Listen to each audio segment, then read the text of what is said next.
everybody. I am hoping that you can all hear me. Getting my act together. Yes, hopefully you can hear me. Ooh.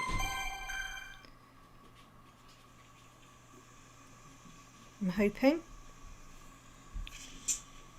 Yes, you can. Yeah, brilliant. Okay, that's great. So I can put that there. So hi everybody.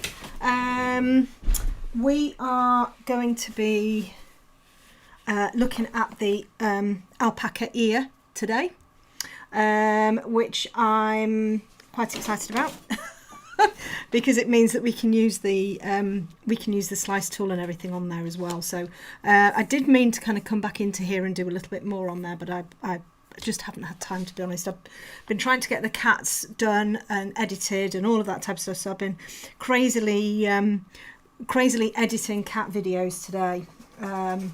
So and I started a new book. I had to take my son for his interview, school interview thing, and so I just sat and started a new book.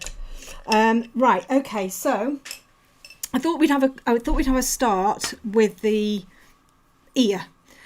Because what I can show you is how we can actually get some of this really lovely texture in the ear, you know, without having to kind of go into it with a load of pencils and all of that type of stuff, and you know, get all bogged down with detail and things like that. So it's just about using the tools you've got, so erasers, slice tool, that type of thing. So what I'm going to be doing is I've just got a new slice tool out. Just show you the tools that I'm going to be using. So I've got my slice tool here. This is the manual pen cutter. So I've picked up a brand new, I've got a few of them, I've picked up a brand new one, so it's got a nice sharp blade. If you find that your blade, I don't know whether you can see that, yeah you can, if you find your blade is wobbling around, so if you find your blade is wobbling around a bit like that, all you need to do is just twist it. See where those little notches are there? Just twist it round and then it's lovely, and it won't wobble about, so that's good. And then I'm also going to be using the Tombow, which I used last week as well. So this is the Tombow Mono. It's a little 2.3mm eraser. It's really cool how it works. You just press the end like you would like a mechanical pencil, and this is how the eraser actually comes. It comes on a little plastic jobby like that, and when you buy one of these you can buy the refills that go with it, and then when you want to kind of pop it back in again, you just press the bottom and you just stick it back in, and there you have it. And what I tend to do is they get quite mucky on the end, especially with drafting film, so I just chop the end of it off every now and again, and then it stays clean. So yeah, that's all good. So I hope everybody's all right. Oh, thank you so much, Kim. Yes, I honestly, I cannot tell you the response I've had to both cats. I don't know what's going on with social media at the minute, but my Facebook has gone absolutely crazy. Everybody must really love cats. I think that's what it is. I think everybody just really loves cats. Right, so yeah, so I'm going to make a start. Now I've got my graphite on the back of this. Oh, how do you? Oh God! Well, that's. I bet you've asked me that on purpose, Deborah, haven't you? Because you watched me on telly getting it so wrong. Right, I'll demonstrate how you do it. Okay, and then when I can't do it, I'll have to. In fact, I'll pick up an old one.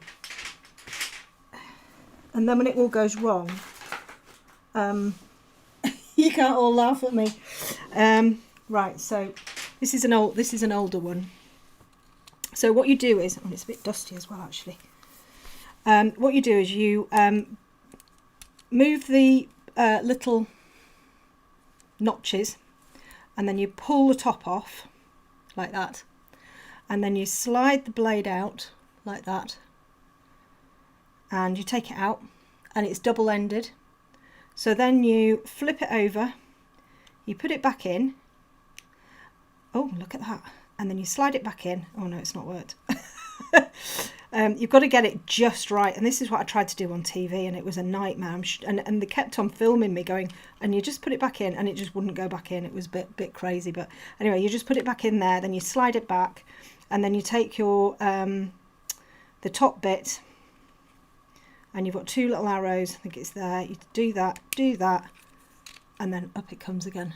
So that's it. Look at that. Hey. So yeah. So I've got my new one here. Where have I put it now? There it is. So this is a fresh blade on this one, so it's really nice and sharp. So what I'm going to do first of all is I'm actually going to bring some of the dark in first. I'm going to use my dark sepia. Up to here, missed the last one. Oh right. Oh, that's nice. That's really nice, Joanna. I'm glad you've managed to have a nice holiday. So I'm going to use the dark sepia. This is the Polychromos dark sepia. It's relatively sharp. I'm drawing a dog at the minute, and I've just been using it for that. I've just got a piece of paper that I've just pulled in over the top of the alpaca's face, so I can put my hand on it.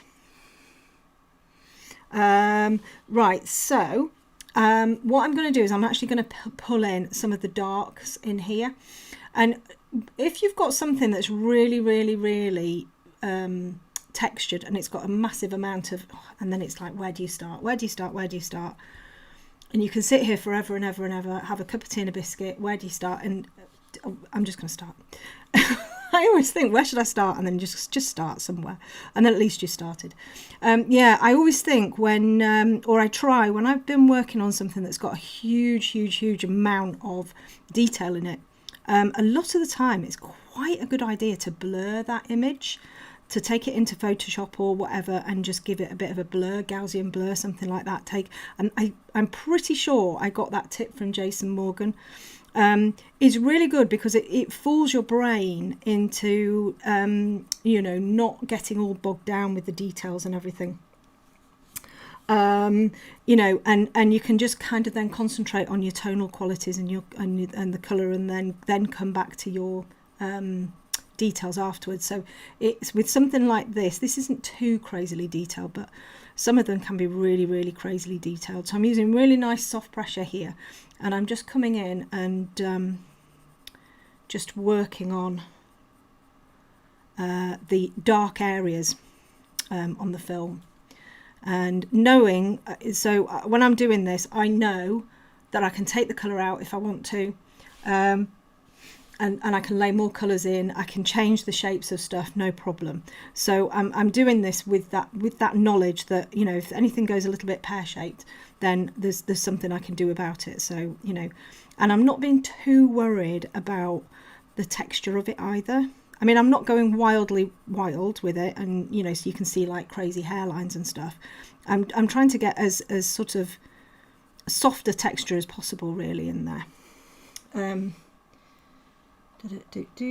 Yes, you can buy replacement blades, Deborah, but I think sometimes it can almost be cheaper to just buy a new slice tool, because I think they come in, you get lots of blades, so it depends on how often you use them really. But yes, you can definitely.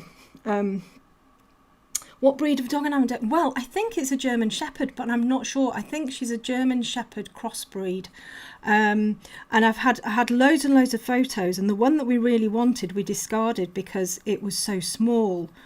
And I said, I can't possibly work with the photo, you know, with it being so small. But then, of course, the fabulous Ruth Hoyt introduced me to Topaz Labs, and I've been able to enlarge the photo, you know, and increase the detail and everything in it, and it's awesome. So now I'm using the photo that she wanted, you know, even though it was tiny to begin with. So that's really good. I'm quite enjoying it actually. There's still not a huge amount of detail, but I'm not that bothered actually. I quite like it. So yeah, so I've just started to do that, and I must admit I'm sitting listening to Harry Potter, just, you know, really enjoying my drawing without having to. Oh goodness. And then the cat, so they were both tutorials. So the cat face one, I had this, sound and smell can be a big issue for me, and I can get very irritated with both, and there was this sound that was coming from my computer, as I was recording, it was like this high-pitched whining sound. It was probably my tinnitus, to be honest, but anyway. And I ended up turning my computer off. My computer, all the hard drives, everything, and I'm like, right, brilliant, sound's gone now, hurrah, off I went. Did an hour and a half of filming, and my microphone had been plugged into the Mac, and my microphone's a USB microphone, so it needs the Mac to be able to work. So there's no sound at all. So I don't really get cross about stuff, and I just kind of went, okay. So I've spent this morning, I got up quite early this morning, came straight into my studio and did not full voiceover at all, but kind of just did a few little bits and added a little bit of music, and I'm just hoping that my patrons won't mind too much. But it's only an hour and a half, and it's, you know, it's a relatively long video, so I'm hoping it should be okay. But I can't believe I did that. What a stupid thing to do. Anyway.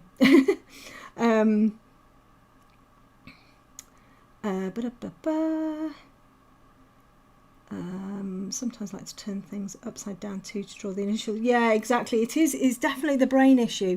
That, you know, my brain is, it's so helpful. It just wants to help all of the time, and it's like, oh, but you could do this, Bonnie, and you could, and all I want to do is just switch the damn thing off. So yeah, anything that you can do to fool your brain, even just flipping the image the other way, you know, can really, really help. You can see here I've got like a little bit of a scratch in there, and actually that's quite a good thing to talk about. I think I probably talked about this as well in the past.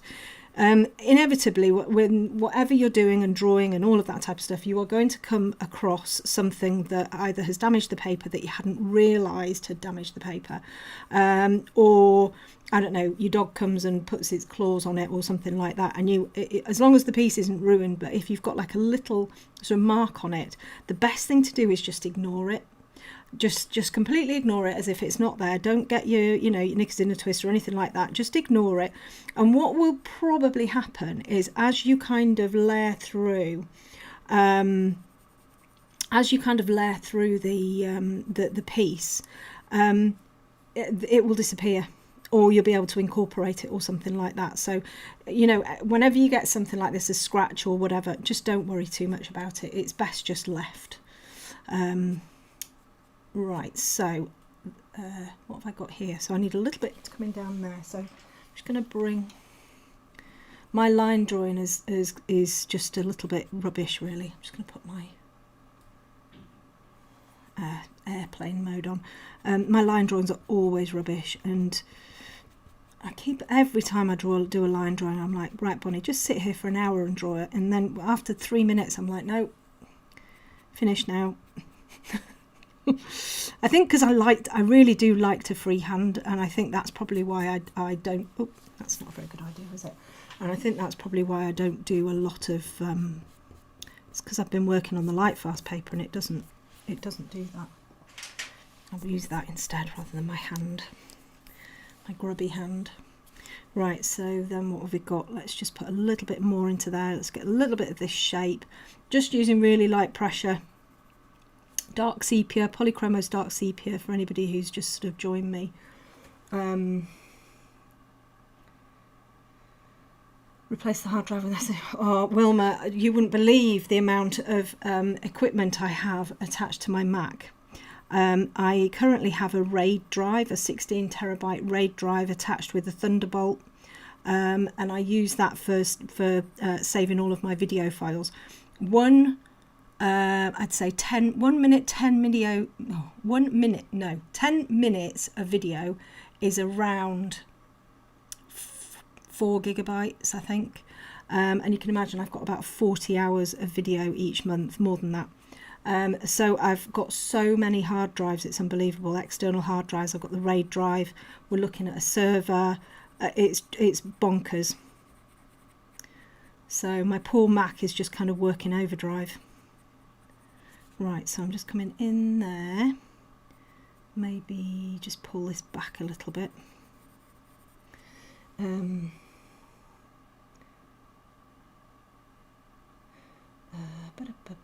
It's full of tricks about, oh yeah, I quite like, I haven't read it, but I've heard so much about it, the drawing on the right side of your brain. So yeah, I only use Macs. I've used Macs since the 80s, so I don't like PCs at all, so I only have Macs, but actually it's fine. It's got 2 Thunderbolts on it, so I've just got this Pegasus RAID system, which has been fantastic. And I record onto SD cards, just plug them in, and they copy over in seconds. So it's you know, it's quite speed. I've got one of the speediest Macs. I've got a Mac Pro, so it's quite speedy. And then I've just had my my new iMac Pro delivered, which I've been saving up for forever. And I used to have one years and years ago, and I wanted another one. And anyway, it's arrived, and I'm very excited. And I love the fact that you can just take it out of the box, link it to your Apple products, and everything's there. You don't have to do anything. It's brilliant. Right, so all I'm doing here is just using my Tombow just to create a few little hair marks in here. You can see how quickly that happens. We've actually got something that's resembling an ear. Might have to flip it over and get rid of this horrible graphite line in a minute. And I'm just going to pull that in there as well. So I use my eraser a lot. I like that subtraction technique, getting the eraser out and you know, kind of creating these hairlines and everything. It's something that it kind of really resonates with me. Right, so I'm now going to use, I think I've got the warm grey. Oops, gosh, clang. Yeah, I've got the warm grey. This is a warm grey 5, but you'd use a warm grey 4 or 5, and I'm just going to bring that into here as well. And what I want to do is I actually want to get this curve of the hair. So the hair is coming from here, going down into the ear, and then it's coming back up again. So we've got this proper curve, and that's how we're going to get it to look like it's following the structure of the ear there. So it's definitely going in. So you've almost got to draw like you're drawing on top of the alpaca's ear, and that's how we're going to get these hairs to look like they're actually doing what they're supposed to do. I'm being quite sort of sketchy, I guess, and it looks a little bit horrible to begin with, but you know, you'd expect that, because you're going to have to put quite a bit of information in there to make it actually look anything like. A little bit of hair up there, put a little bit in there, there.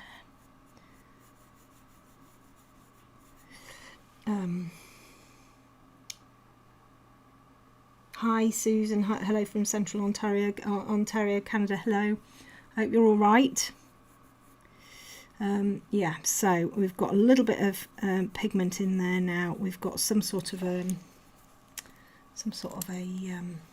oops, structure going on in there, and then I can bring my Tombow back in again, and I can start to bring in some of these little hairlines, and again really start to look at the structure and the direction that all of this hair is going.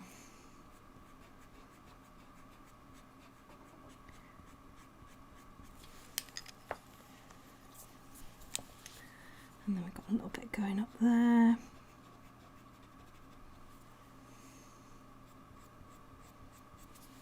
And what's nice about the Tombow as well is it can sort of blend things a little bit. It can make things a little bit sort of blurry and blend it a little bit.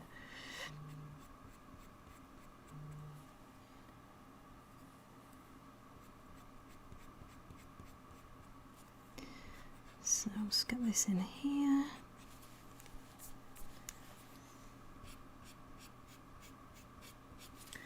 Okay, so you can see how this is kind of starting to come a little bit there now. And what I want to do now is I just want to bring the slice in, so that when we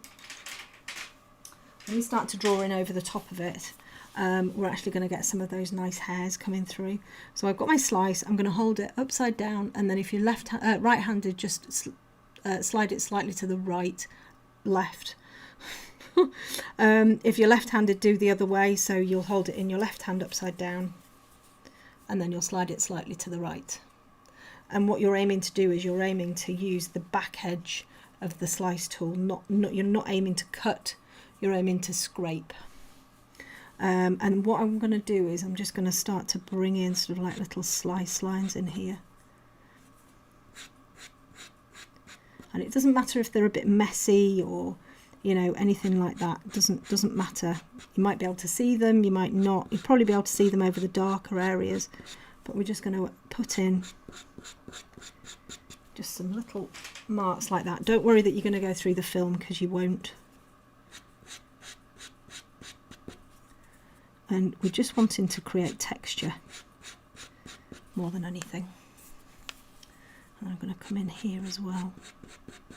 And I want to add a little bit more on that to obviously do the outside bit, but I just want to add a little bit of this in here. And this is going to get us going and in the mood for texture.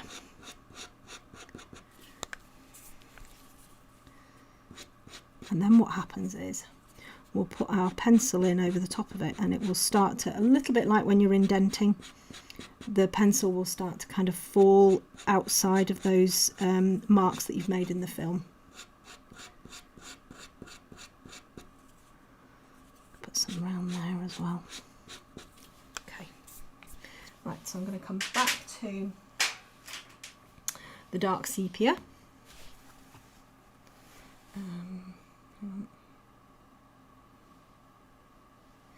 Hold on just a second, though.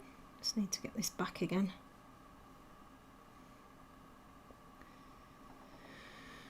Oh gosh, it's playing the advert again. I don't know why it plays an advert when it's live. There we go. Right, so now I'm coming back in again with my dark sepia, and I'm just going to start to come into some of these places to add a little bit more structure in there. So a little bit darker in there. We can see here now, can you see, when if I go in over those hairs there, you can start to see the pencil goes in between, so we've now got this nice fluffy bit of hair sticking up there, which is quite nice. Come back round here. Now you can, in a fashion, try to get rid of some. If you put hairs and you think, ooh, that's a bit wrong, I shouldn't have done that. If you kind of keep going over the top of them and burnish them and burnish them and burnish them, you can kind of sort of dampen them down a little bit. But once they're in, basically they're in. You know, you've got to be a little bit, well, I want to say careful, but clearly I wasn't being very careful about where mine were. But you know, if you've got specifics like whiskers or something like that, that you know you need to have them in the right place, then you know, just be a little bit wary about where you're putting them, be a little bit careful about where you're plotting them. Exactly the same as if you were indenting, you know, like I did with the cat. You know, indenting it, just make sure that you're indenting it in the right place. Otherwise you're likely to get some sort of weird and wonderful lines coming through. So again, I'm just going to come around here. Just going to gently bring in a little bit of that colour in there. We can lighten it back up again. So I do a lot of putting pigment in and then taking it back out again and just leaving like a remnant of that pink pigment back in there.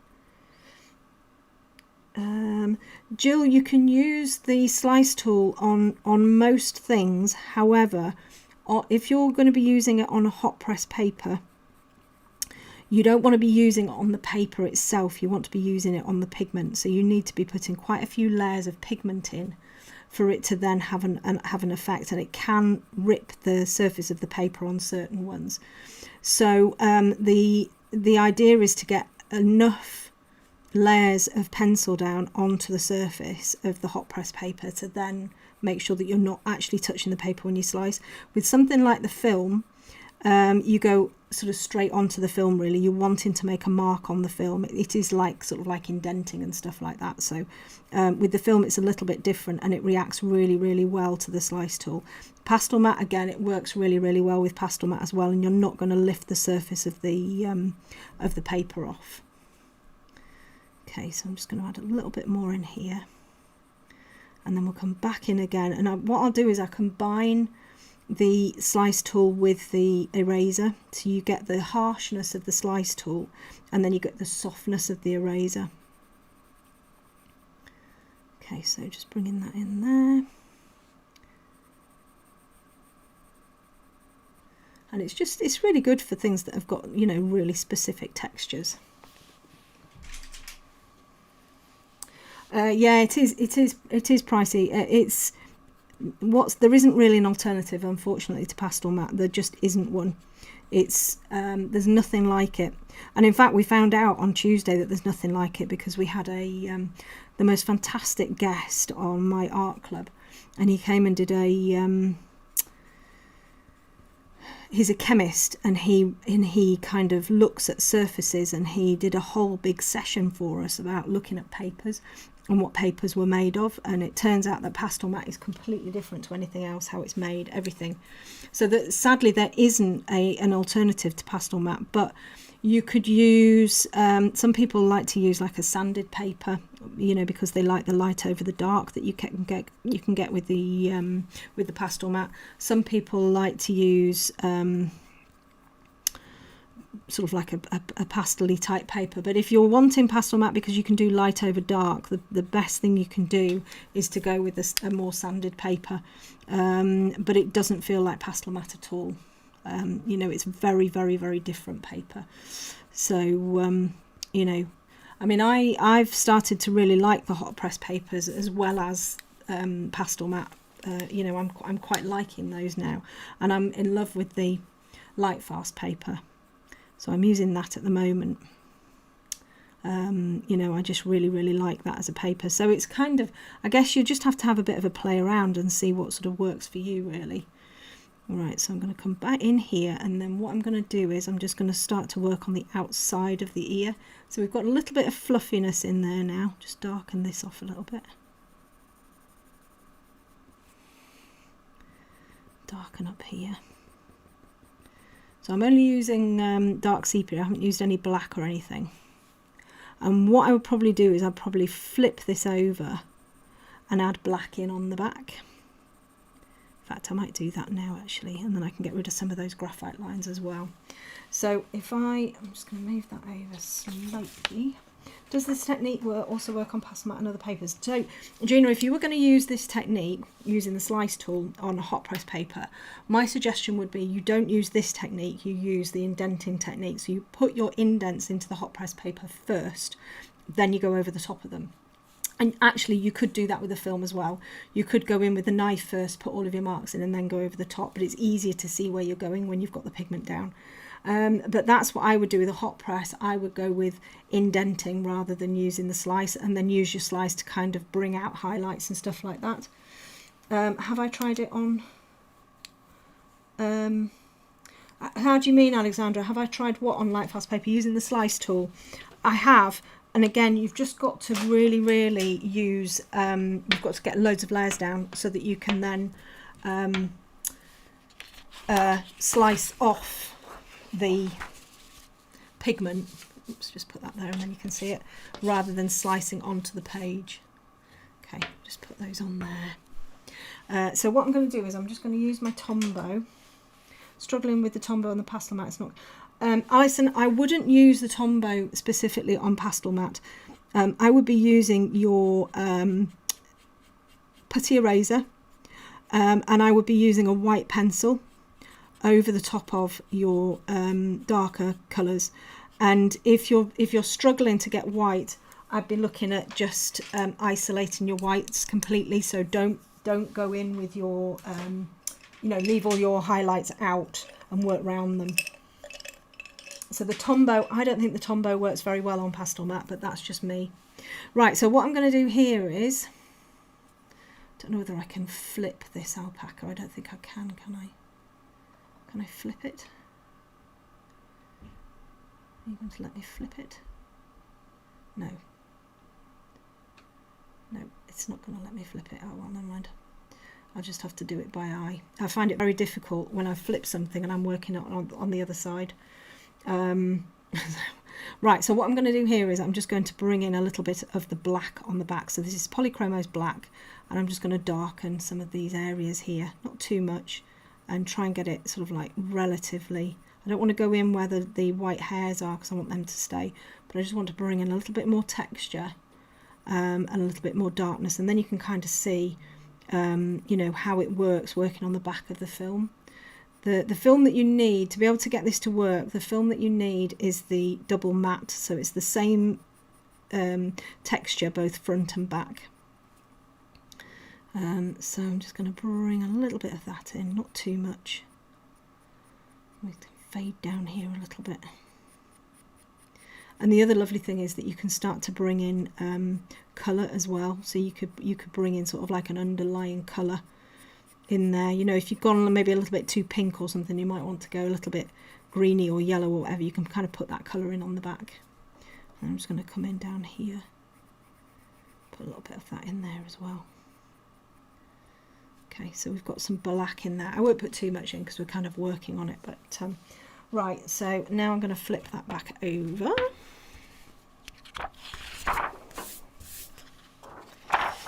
And you can see, hopefully, we've got much more depth there now. So it's much darker, which is quite nice. And then we can start to work on the outsidey bits of the ear. In fact, I can just bring a little bit more dark in there as well now. Into there, into there, and we can come back again and start working on the inside of that ear, but I'm just going to put some of the outside bits in now. Can you get pastel mat board already cut to size? I think it just comes in the sheets, Deborah. What made me start using film? I started using film in 2016, and I'd seen Karen Hull. I was right at the end of 2016. Okay, I've got this warm grey 4 here. I'm just going to bring a little bit of that into outside the ears. She's just like the queen of everything, coloured pencil and everything. She's incredible, and I'd seen her on one of the groups, and she was using film, and I thought, oh gosh, what's this? So I bought some, and I did my first portraits on it they were 2 competition winners from my Facebook, and there was a gorgeous dog called Monty, a chocolate Labrador, and there was a beautiful horse, and I did them both on the film, and yeah, it was like, oh my lord, this is the most amazing surface. So yeah, it was sort of like 2016. Then I did a lot of portraits on the film, and the other thing that I did as well was I think I mentioned last week, I used the Copic airbrush system, and I did some backgrounds and everything. Somebody's asked me to dig some out. I must go and see if I can find them actually, but they were from sort of like late 2016, early 2017. Okay, I want to bring a little bit of the cold grey in there now as well. So I've got cold grey 4 here. Some subtle blue tones on the outside of the ears. Oh yeah, look, we'll need to, I don't know what it is that you're drawing, Wilma. Maybe you've drawn this one. Sorry, I've got completely confused there. So I'm just going to bring in this cool grey in there, and you can see that they don't, you know, if you were doing this on a paper, those 2 colours would start to kind of marry up and mush together, and they don't on the film. You just get this where one starts and one stops. And that's where you've got to either be careful or then bring in sort of like something to sort of bring it, you know, bring a little bit more texture in there. So just bringing that in there again. A little bit harder pressure in places just to get a bit more colour down on the ear. And then I'm going to use I might have to whiz it back over again and get rid of that horrible line around the outside. This is Mary. This is the line drawing that I created using the Colorscape app, and you know, so you just literally put your photograph in, and the app does this for you. So that's what I tend to give everybody who's doing drawings with me. That's what I tend to give them. For me, when I do a right, Wilma. Okay, I get what you mean now. When I do a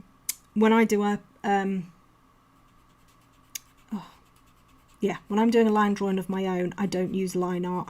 I use the actual photograph. So I don't ever use a line art. I use a photograph. it means that I can pick what I want to add rather than having something giving me what I want to add.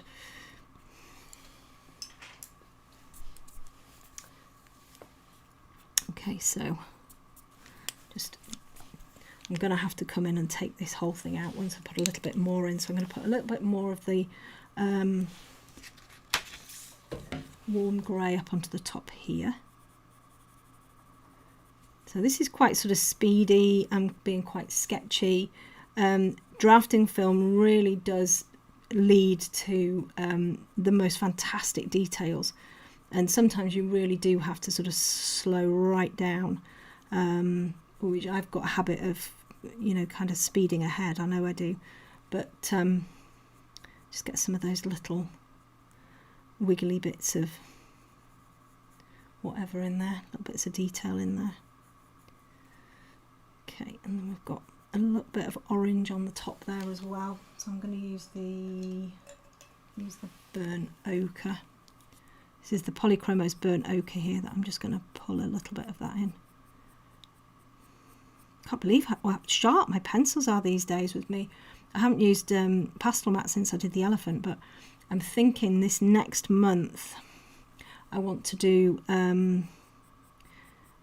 something on pastel matte again, but maybe something a little bit on grey pastel matte, and do maybe like a really vibrant coloured horse or something, you know, like a deep bay or something like that. I'm thinking would be quite nice. Okay, just put a little bit of black in there as well. You just got to watch the dark sepia and the orange, that they don't go like a sludgy greeny colour. Kind of put that in there,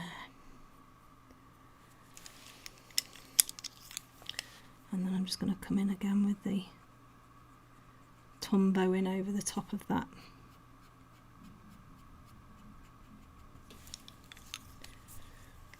And like I say, I need to get rid of the line there because it's kind of hindering things. It's sort of fencing me in, if you like. I kind of want to go over the top of it, so I think I'll have to take that out. Sometimes I find it difficult with the line drawing app. Would you let us have your simplified sketches? Well, the problem is that I'd have to take a photograph of the sketch, and then the problem is that it's not necessarily straight on, and then the problem is that my line arts are rubbish, and I end up putting stuff in the wrong places and not drawing things properly. And I think if I gave you my line art, you'd all be complaining like mad and going, what on earth have you given us here? It's rubbish. So I mean, I would always suggest that if you're going to be drawing something and you're using a line art, or you're wanting to create an outline, I would always suggest that you use your own, you create your own, because you know how much detail you want to put in there, and you know what information you want to put in there. You know, so it's I find it always best if you do your own, really. Not that you can't have mine, but I don't think it would be much help, to be honest. Right, I'm going to come into here and I'm going to put now I'm using really light pressure here, like just touching the paper, because I don't want this to be a really strong colour. If I use it on the paper here, you can see that's quite a strong colour. I'm not using hard pressure here, but that's quite a strong colour.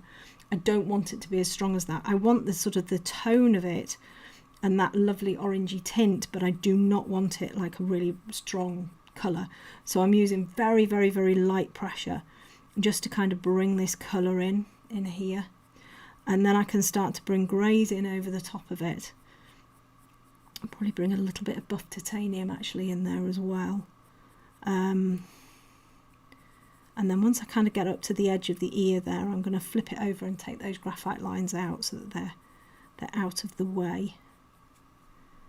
But I just want that nice sort of orangey colour going in there that I can then sort of work with, but very lightly. You know, we want it to just sort of fade out over the edge.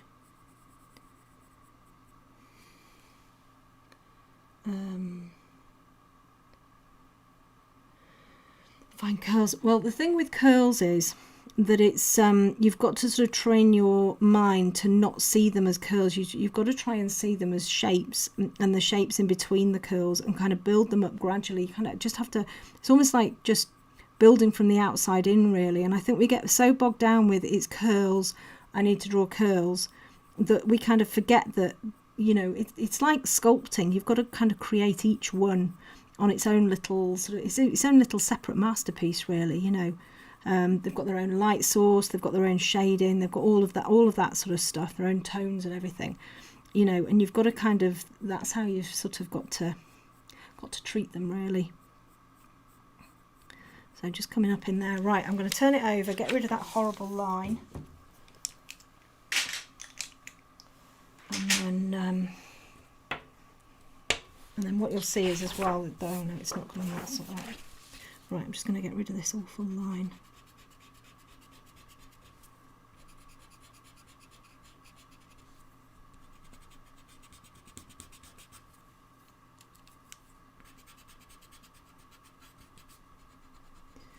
That's all gone now, so that's good.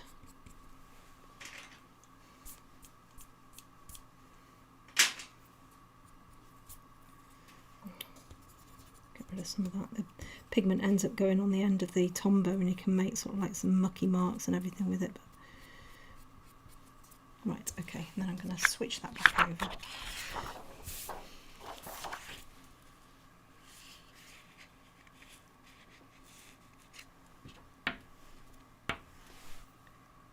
It's a bit too far.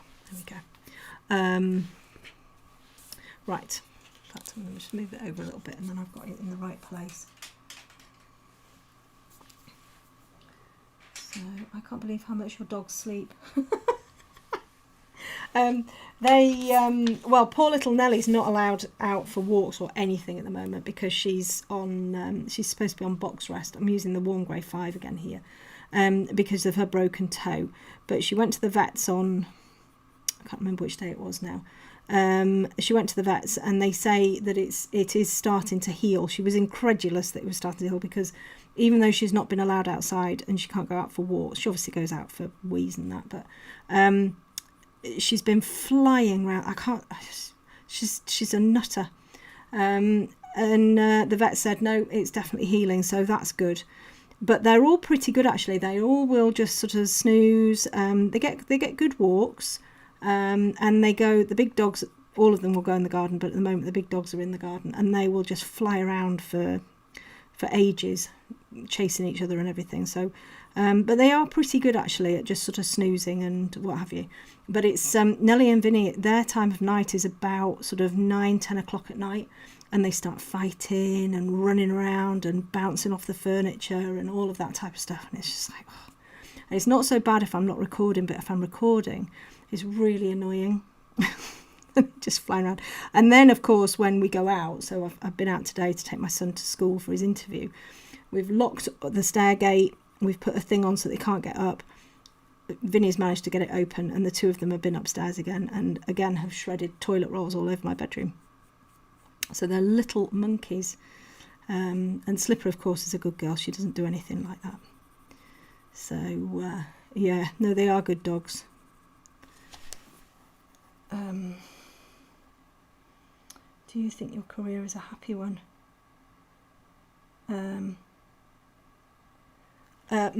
What I'm doing at the moment is I have never been happier, I have to say. I mean, I've always loved my work, always. Whatever I've done, I've always thrown myself into. So I've always wanted to be the best I could be. Not the best in the world, but the best I could be. So I've always, self-development has always been massive for me, which is why I took my coaching degree, which is why I kind of did an awful lot of management training when I became a manager, that side of things. So it's always been very, very important to me, but I've never been happier. You know, I'm doing something I absolutely love. I'm drawing. I get to help other artists, which I absolutely love. So I'm using all of my coaching skills that, you know, I've learnt before and I love. And I get to see people succeeding again, which I absolutely love. So I don't really get many clients moaning. I don't think I've ever had any client moan. And if they did moan, it was probably, there would probably be good reason to. You know, I think if anybody moans, there must be a reason for it. But I don't think I've ever had that. But no, you know, I absolutely, I can't think of anything that I would like to be doing than this. And I work tremendously long hours, but it's through choice, you know, and it's because I love it so much. And the only things I don't, well, I'm saying I don't like, it's not that I don't like it, it's that I'm actually not very good at it. I'm not very good at organisation. So anything to do with like keeping on top of emails and stuff like that, even though I answer them, of course I answer them, but then my inbox just gets full, and I'm not very good at kind of putting things away, and I'm a little bit chaotic, to be fair. So that's the only thing that kind of gets me down. So I am currently thinking about employing it's probably a marketing assistant, I think. That's kind of the next thing. My accountant's talking to me about it, because it means that I'll be able to go on to do more of the stuff that I am good at. You know, so I am good at coaching, I am good at drawing. I want to be better, but it means that I don't have to be stuck doing all of the stuff that I'm really not that keen on doing. Not that I'm not keen on doing, I'm pretty rubbish at it, to be fair. I like to think I'm organised, but I forget everything. And, you know, if anybody asks me a question, if I don't answer them there and then, I always say, please remind me, because otherwise I completely forget. And you would not believe the amount of messages that I get. I've spent a whole day just answering messages the other day. It was crazy. And it's lovely because, you know, and I want to try and acknowledge everybody who sent me a question or, you know, anything like that. But it takes up a huge amount of time. So, and I'm hoping that my laptop's going to help with that, because it will mean that I can actually do little bits of work when I'm not in my studio as well, which will be nice. I wish I'd do a tutorial just on line art. I can do that, Mary. I can do that. Probably make me actually think about it a little bit more. Yeah, very happy to do that. Sort of pointing out the things that, you know, it would be quite good to kind of have. You know, keep this and keep that in, and, you know, be careful of this, and make sure that you do a good, you know, you're careful when you're drawing this area and that area. Yeah, I think that's a really good idea, actually. I'll have a look at that. I'm going to write it down, because otherwise I'll forget. Vicky will write it down for me. She'll tell me. You're in love with Vinny, Alison. Well, I tell you what, come and get him. We had to take him to the vets yesterday, and because he has his monthly injection for his allergies, and oh God, we went have to travel. It's about 10 minutes. Oh, and he was howling and whining and trying to get out of the car, and he's got to sit in the front with somebody holding on to him, so I couldn't take him on my own. And he's the most darling boy. He really is. He's so lovable and soft and lovely, but he gets so stupid in the car, honestly, trying to jump out the window, and he's a nutter. And the girls just sit in the back, you know, Nellie's on the back seat strapped in, slippers in the boot, because I've got a big estate car, and they just sit there thinking, you know, what's the matter with him? He's there howling the place down. He's a nutter. Right, have I got another cold grey here that's just a little bit darker? I wonder if that's the darkest that I can have. I've got a darker one. I might use dark indigo instead, actually. Well, this fell on the floor and it broke, but I might just bring a little bit of the dark indigo just into here, just a touch, just to give a little tiny little bit of blue. I like your thinking about the Solway blue on the edges. I think that's a nice idea. I didn't add Solway blue into my colour scheme, so I won't use it, but I think that's a nice idea. And of course the drawings work really, really nicely on the film as well. So I've got a little bit of blue in there, so that's quite nice.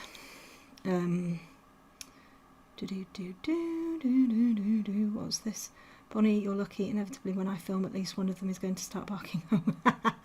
Well, they do bark, but what I do is I have this sort of process now And this is what I say to other artists, you know, anybody who sort of like contacts me and wants help with like filming or stuff like that, I always say, get a process so it makes it easier for you. When I first started filming my videos, I'd just film them and film them and film them. And then I'd go through the whole lot and edit out sound and stuff like that. And it's really time consuming. I mean, if you've got a 20, 30, 40 hour video that you've got to listen to the whole video to edit the sound out, I mean, that is a lot of work. So what I do now is I video onto an SD card.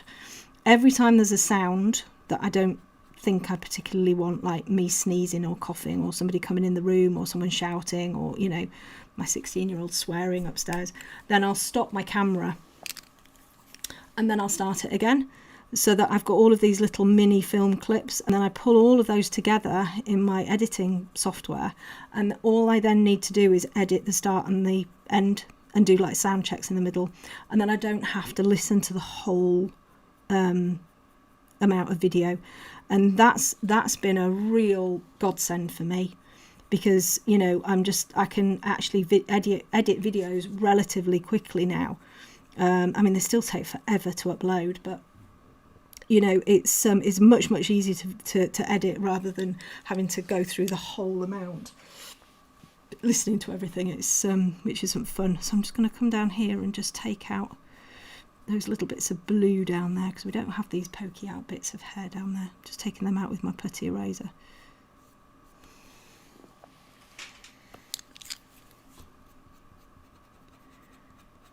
Clean that up a little bit.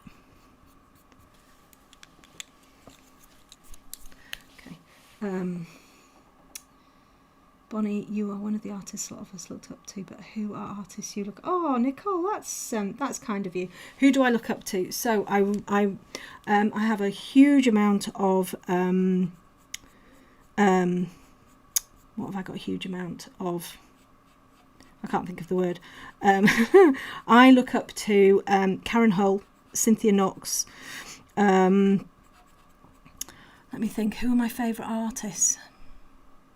There's oh gosh, I can't think of their actual names off the top of my head. I could tell you that. Oh, there's Antonia Preston, a phenomenal artist. I absolutely adore her work. Who else? I look up to an awful lot of people. So there's the lovely Maddie from Mafito Art. I really look up to her work. She's really got herself a name for doing a particular. I mean, she does all brands of dogs, makes of dogs, breeds of dogs. But she's really got herself known for the greyhounds, sight hounds. And I really do, you know, look up to people who work hard on you know, their style of things and all of that type of stuff. Artists who and everybody knows that I love blooming Alex Fleming, who's just, I mean, he's just a blooming god, isn't he? I mean, I don't know there's nothing that he can't do, that man. I really, yes, I love his work. But and then there's the lovely Shanna Lee Hartshorn. She's just started putting some videos and stuff out, and her work is just, and it's beautiful. It's her, that her work is her. She's got a really gorgeous style. Really look up to the stuff that she's doing. I've actually got a commission. I commissioned her to do our cat a couple of years ago, so I really like her work. I've got a lot of time for, and I look up to the likes of Bethany Veer, because Bethany was somebody that when I first started drawing, you know, I idolised Bethany because her work is just amazing. And then there's art. Oh, and the Tony O'Connor. He's one of my absolute favourites.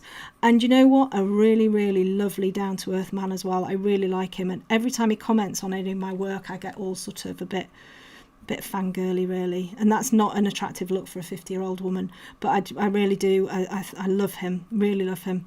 But I like people who are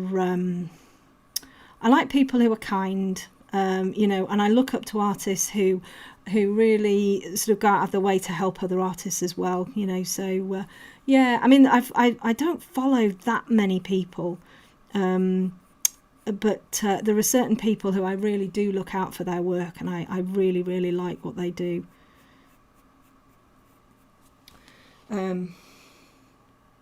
When do you do commission? When you do I send progress photos? I'm just going to have a bit of tea. Gagging for tea. Yes, I do.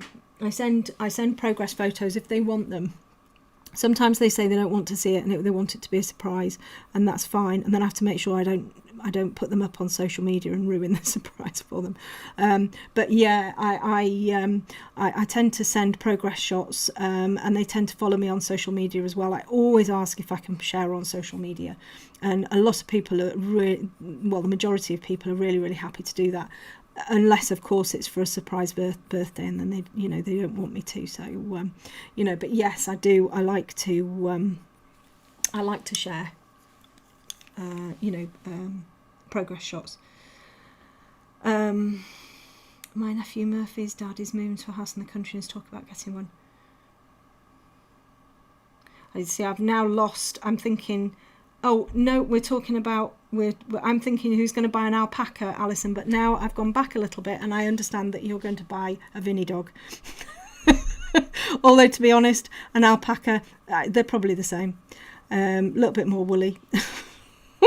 He is a lovely, lovely dog. Honestly, he's got the most. He sleeps on my bed, and I need to get him off my bed and downstairs. But he is so needy, and I don't know why he's so needy, but he is. Nellie sleeps downstairs. The little puppy sleeps downstairs. She's not bothered, but no, he has to sleep on my bed. Honestly, and he's massive. He's absolutely massive, and he has this thing where he'll just get up, and he won't kind of. He's a dog, isn't he? He's not a human, but he won't kind of acknowledge that I'm there. So he gets up and then he just throws himself down, and if I'm underneath, then I get squashed.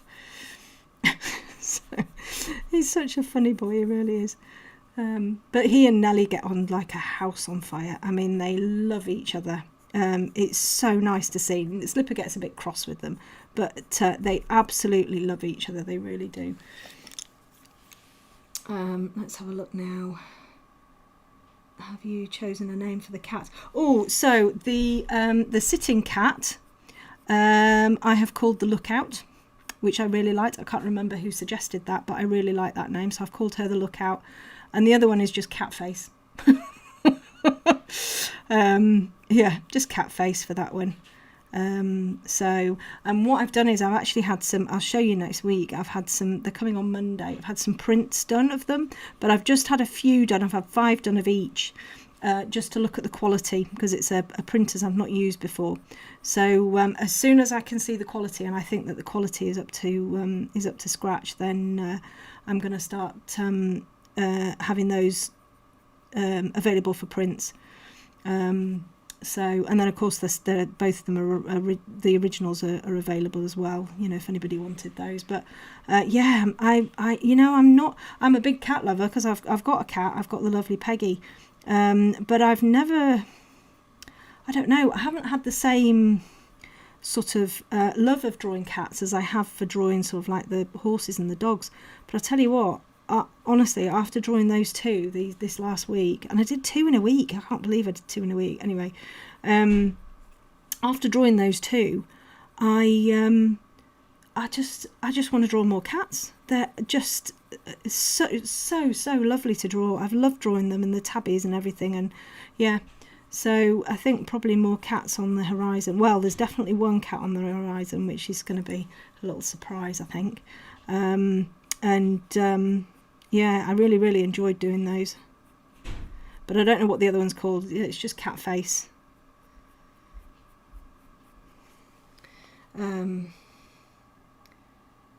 What are your thoughts on doing an underpainting with watercolour pencils? Yes, I've done that. I've done that in the past. I think it works really well. Quite a few artists do that sort of thing. When I was... Shanna, who I was talking about before, she uses watercolour pencils in with dry pencils. She tends to do the watercolour pencils first, I think, and then works the dry ones in over the top. So, I think anything that you want to do, pencil is so, what's the word, flexible. You know, you can get lots of things underneath it. For me, I prefer pure pencil. I just prefer dry pencil.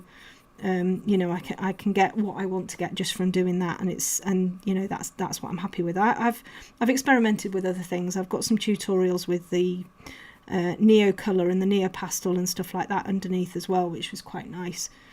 But yeah, they work well. I think you've got to, the key is to really let them dry properly.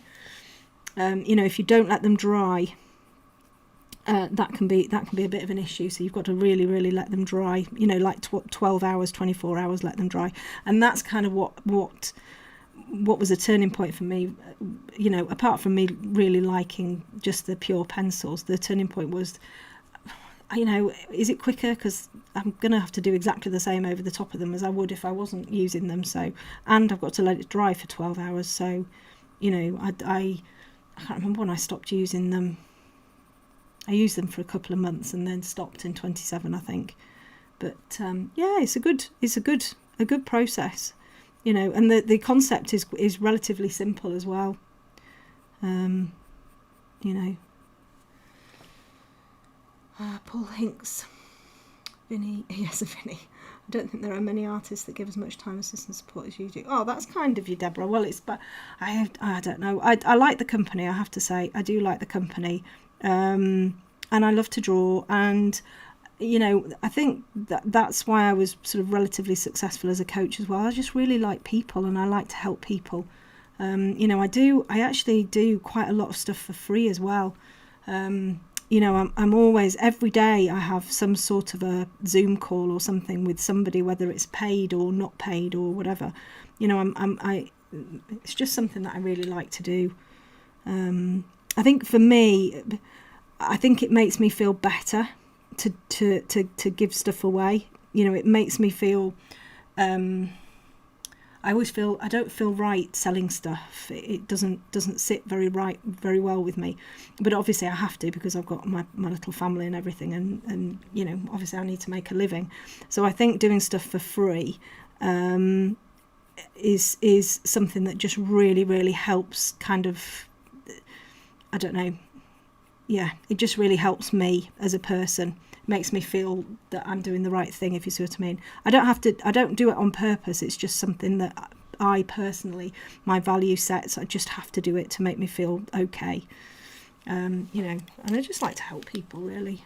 And I love to impart knowledge. You know, if I've got something, if I found something, I'll you know, if I think, oh, this works really well, I'm going to share it. You know, because well, why wouldn't you? It's nice to share. I come from a big family, so I had to share anyway when I was a child. Okay, we need to do something with that, because that looks rubbish, doesn't it? Not art related, but always wondered, what do your dogs weigh? My Zero is a black Newfoundland and weighs 160 pounds, but wondered about Slipper and Vinny. Oh gosh, I'm going to have to, well, let me just do a quick Google, because mine are all in kilos. They weigh them in kilos rather than pounds. Let me just have a look. So Vinny and Slipper are about 40 kilos. 40 kilograms in pounds. So they're about 88 pounds each. And Nelly is 28 kilos, and that's about 61 pounds. So they're not massive. They're not huge dogs by any standard. Nelly, I feel, is going to be bigger than all of them. She's only 5 months, and she's already sort of 61 pounds, and is nearly the same height as Slipper. Vinny obviously is very skinny, so he's just sort of like this big, it's like one big muscle. Yeah, so yeah, they're not massive, and because they're Newfie cross standard poodle, you know, they've kind of got a little bit of both in them. Slipper has the stubbornness, I think, of a Newfie, and they've both got sort of poodly eyes. But they're the best dogs, honestly. They're the most gorgeous dogs. And then Vinny's just this. He's so funny. I love him so much, but he is so funny. Bless him. Will you do a background on this film? No, I don't think so. I could do, But usually if I'm going to do a background, I'd do it first. And the reason I do it first is because I'm really rubbish at backgrounds, and I wouldn't want to kind of ruin the drawing. I'm much better at drawing the actual subject than I am the background, so I do the background first to get it out of the way and make sure it looks okay, and then I'd work on the subject. Okay, but you could put something behind it. You know, it's quite film's quite good at putting something behind it. So that's not looking so bad, this little ear, is it? It's looking all right. Do you recommend giclée prints? Yes, definitely. If you're going to be creating prints and you're going to be selling them, they need to be the proper archival, non-yellowing, non-aging giclée paper. Absolutely, without a doubt.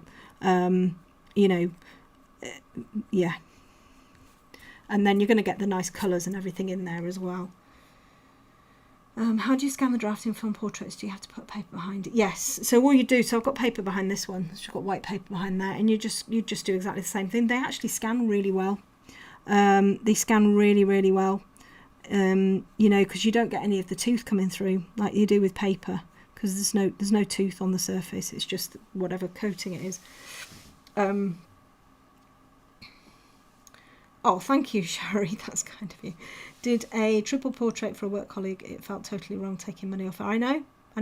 Honestly, I'd much prefer to. I'm going to win the lottery and then I'll just give everything away for free. I think I'd feel much, much happier doing that. Right, I'm going to use the burnt sienna here, which I don't think I've told you about, but just use sort of like a brownie. Oh, I think I told you to use the Luminance burnt sienna, but I'm just going to bring a little bit of that browniness in here. Yes, you see, money, obviously it's lovely to have, and it pays the bills and it looks after my children, and that's all great, but it's not really something that I and when I do charge for something, so you know, with my tutorials and stuff like that, I then feel really guilty that people are paying for it, so then I feel I have to give much more and make sure that my service is really good. So at the moment I've got this thing with Patreon where I've had quite a few people join like right on the last day, the 31st of August, so they were paid, they were charged straight away, and then 1st of September they were charged again, because that's how Patreon works. And Patreon has got a bit of a glitch at the minute where I can't do any refunds. So they're looking into it for me. I've sent a couple of messages and they say, yeah, it's a problem. We're looking into it. But I'm now on the 3rd and I haven't refunded people, and I said I would. And I'm now starting to feel really awful. People don't mind, you know, and I've spoken to them. I said, you know, this is happening, blah, blah, blah. And people don't mind. Of course they don't. But I now feel terrible that somebody's paid double and they haven't got they haven't had the service that they expect. Not that they expected to get, because they're not going to expect that on the last day of the month, are they? But you know, it's those sorts of things that I just end up feeling really bad about.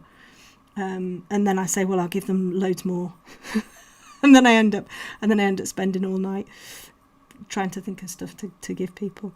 But talking about staying up all night, anybody in the UK watch the new All Creatures Great and Small?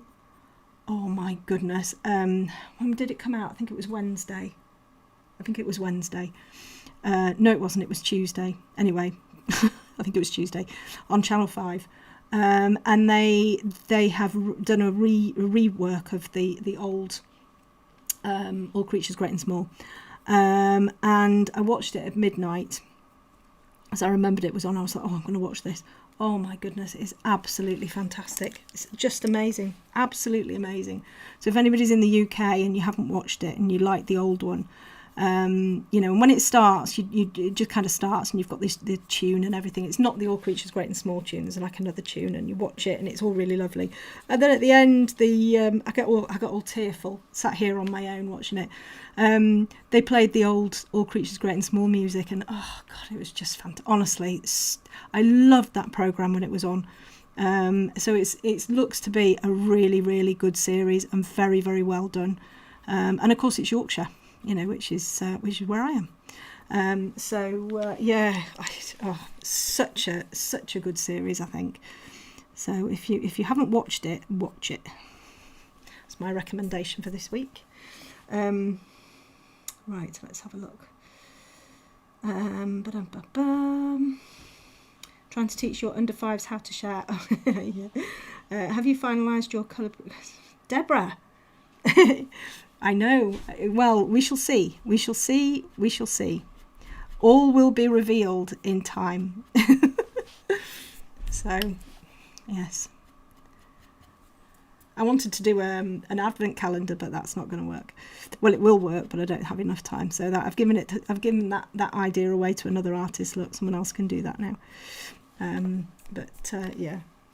Hit or miss. I'm the same about the background. I feel. Oh no, I'm sure you didn't. I'm sure you didn't ruin it. I'm sure it'll be lovely. Thank you, Claire. Yes, it's Tuesday, isn't it? Just Alison, honestly, I just loved it. Tried to join the $20 tier, but found it. That's not a glitch. No, it's not, Shari. It is sold out. I did add a load more, and they just went. Honestly, that tier goes really, really quickly, and it's because of the critique on it.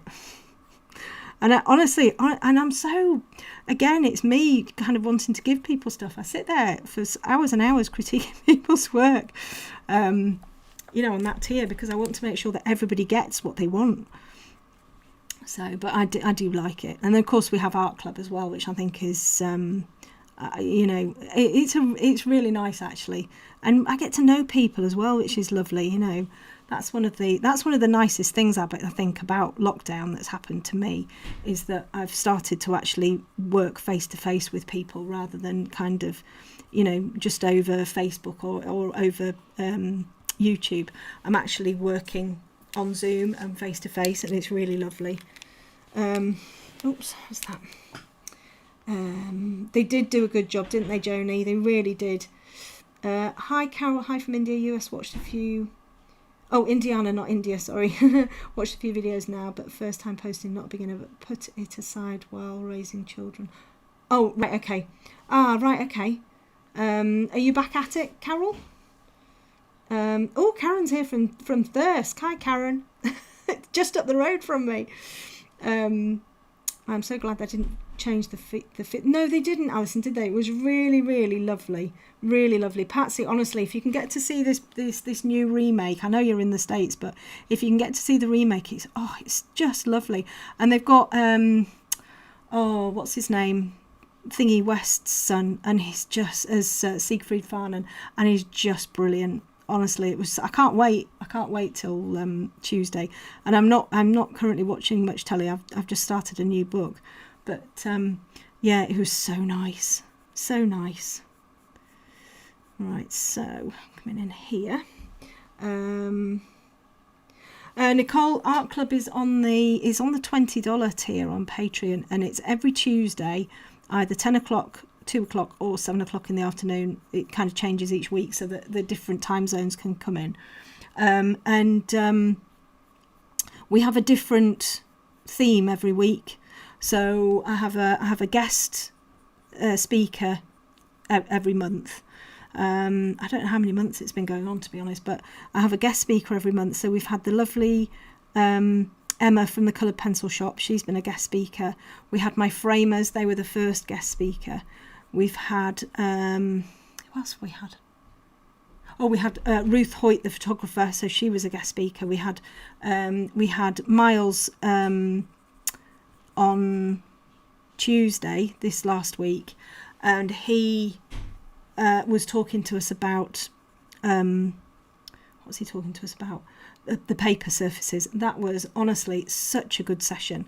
And there were a few chemists in the group as well, so they were not me, but they were sort of talking about surfaces and acids and all of that type of stuff. It was fascinating, absolutely fascinating. So that goes on every week, which is great. And we do like a live critique. And that's right, we critiqued my work last week, so that was fun. I just sat there while everyone critiqued my work.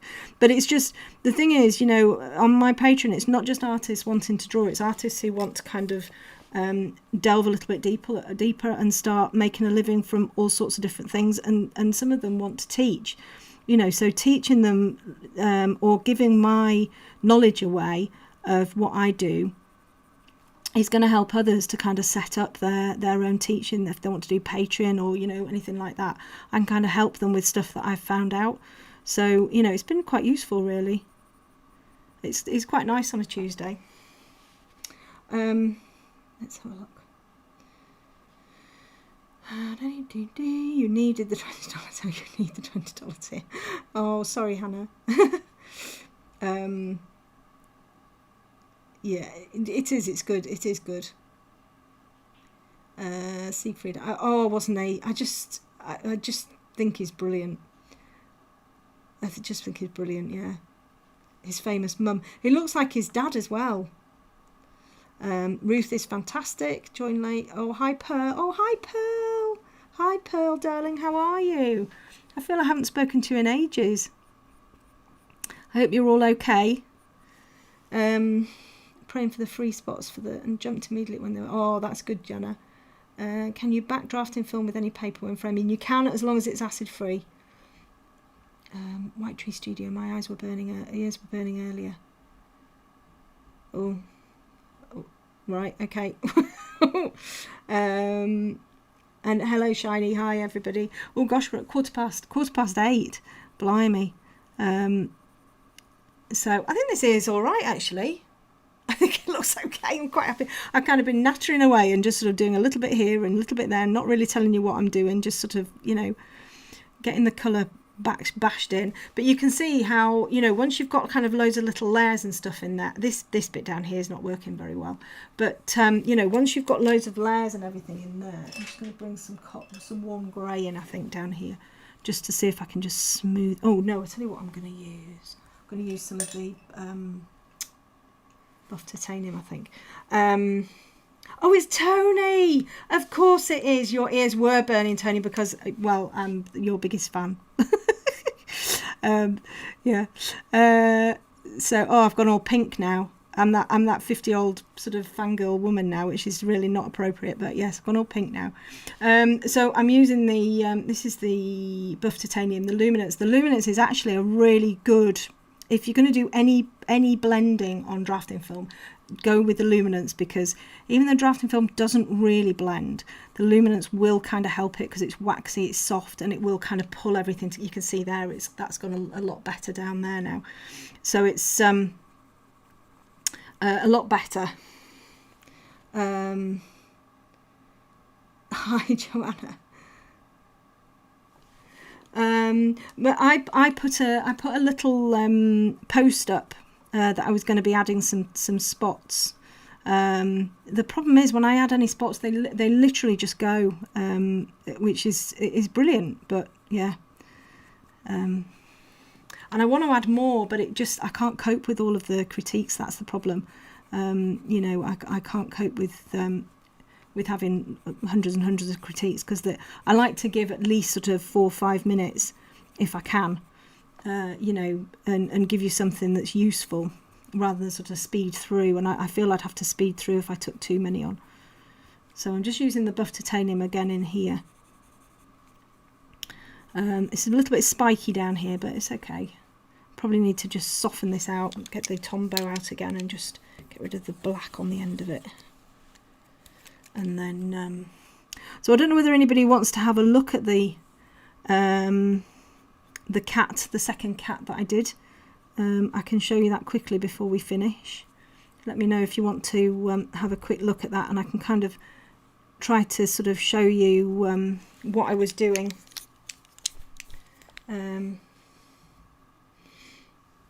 Oh, thank you. Yeah, the ears worked out quite well, actually. I'm quite happy with the ear. I think it's probably better when I don't concentrate. I think I draw better when I'm just sort of chatting and just not concentrating at all. Just, I'll put this in here. But, you know, when I first started putting this little bit in here and it was looking pretty rubbish, that's when you've got to kind of remember, and you've got to almost visualise the end result, and you've got to think, actually, you know, it's going to get better, and I've just got to keep at it. Oh, yes, please, to the cat. Okay, I'll get the cat. But yeah, I'm quite happy with that. I need a little bit more work down there and a little bit more work on this bit here. But I'm quite happy with that. So let me just. Oh, he's the thinker. Yeah, the cat face. Right, where's the cat? There's the cat. Oh. So I will just move my phone a little bit. Move him out of the way. Move him out of the way. And then we have the cat. Might need to just pull him out a little bit.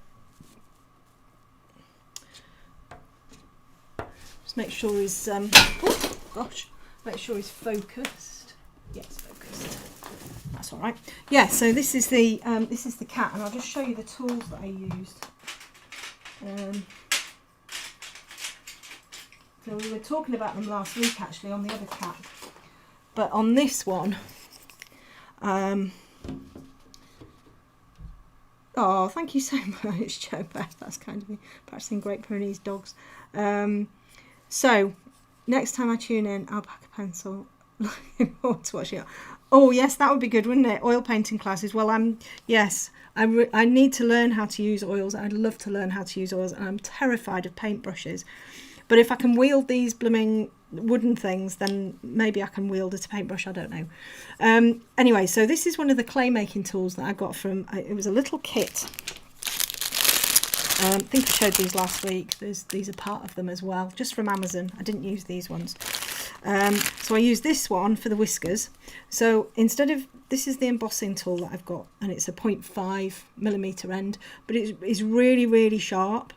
And I wanted something that was a little bit wider to create the whiskers. So I created the whiskers with this one, and they obviously worked quite well.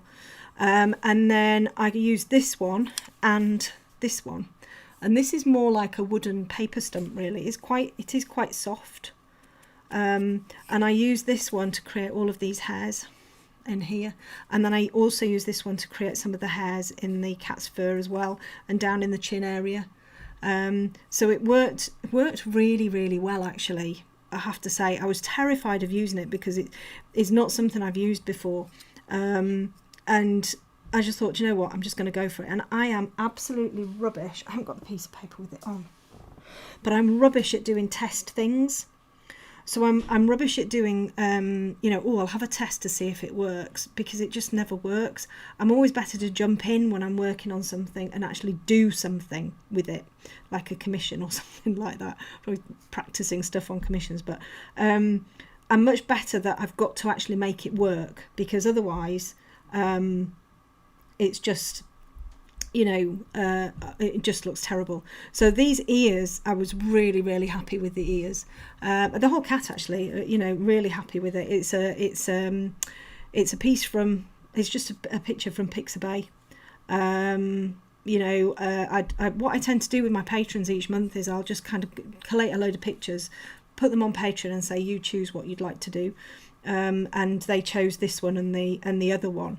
What was good about this one is that the colours, it was more the texture of the fur down here, and actually the ears, another good one to kind of practice this sort of indenting and everything in. So this paper is a Fabriano Artistico, the traditional white, the hot press traditional white, and it's So this has been really, it's been really nice to draw. I've really, really liked it. I mean, it's not, it's still sort of quite, I wouldn't say it's rough and ready, but I mean, it's not, beautifully smooth or anything like that. There's quite a lot of texture to it, but I quite like that. This is on, Caroline, this is on the Fabriano Artistico hot press traditional white. So it's that sort of off-white colour. And actually I quite like it. I prefer it to the bright white, especially for things like this, because you kind of get a little bit of that creaminess in it as well, which is really nice. So this is Paper Mary. So this one I've had, I've taken some prints from, so I scanned it. I actually recorded the process of me scanning it, put that on Patreon as well. So I've scanned this one, and then I'm going to get prints coming. I've had 5 prints of each one. I'll show you what they look like as well. This one, what I've done on this one is I've scanned it and then I've just retouched bits on the paper. The other cat, I've actually retouched it completely and taken the background away totally and retouched around. So I took it into Photoshop, cut it out like this, cut it out, didn't bother about any of the hairs or anything, and then made like a mask and then put all of the hairs back in again around it. So I ended up with a really nice clean background, and the nice hairy bits. On this cat, my favourite part of this cat, bizarrely, is that bit there.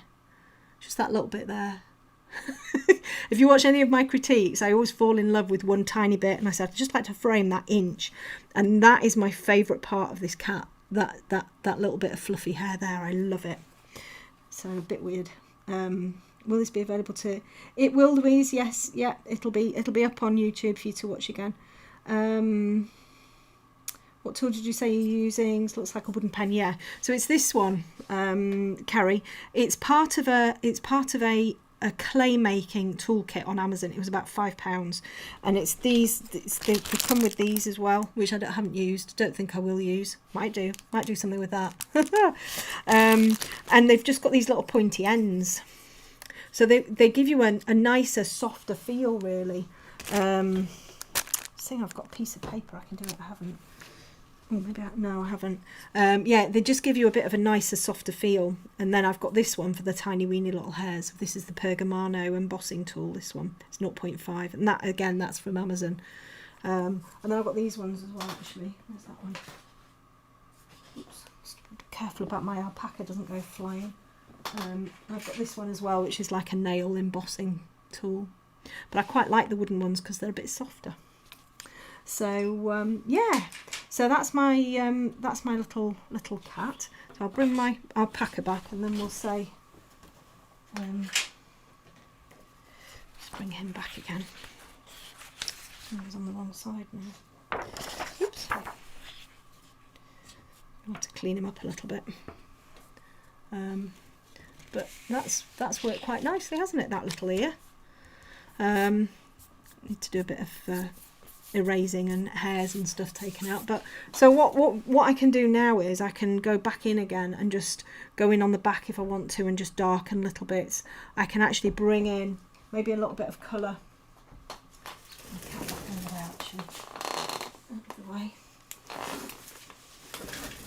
I could maybe just bring a tiny little bit of colour into here. If I can't get the colour into here, so if you've erased too much and you're like, well, I can't get any more colour in there, you just flip it up and you can put the colour in on the back. It works really, really well. So the film is it's brilliant for getting this depth, you know, when you're using like the slice tool, and you can see how brilliantly the slice tool has worked there.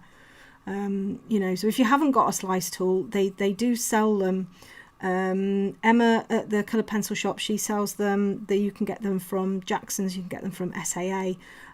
If you get them directly from Slice in the UK or the US, you can get my code and get a 10% discount. You know, so it's a really good product, so anyway, so I think that's it for tonight. I hope you've enjoyed that. I hope it's been useful. I'm quite proud of my little alpaca ear, I have to say. What's next week's ear going to look like? Yeah, we could do an ear next week as well. We can have another chat, and then hopefully you might be able to see the dog that I've been drawing too. But yeah, we might just do the other ear and then kind of come down onto the rest of the face. We need to get these eyes done. So I just want to get into this little nose area here. So oh, what's Mary saying? Did you use those tools after you put the pencil down? No, Mary, I used the tools first. Let me just show you really quickly. I'll do it on this piece of Bristol on the other side, and then hopefully I can kind of show you. Just turn it over. So if I use one of these tools now, where do I put them?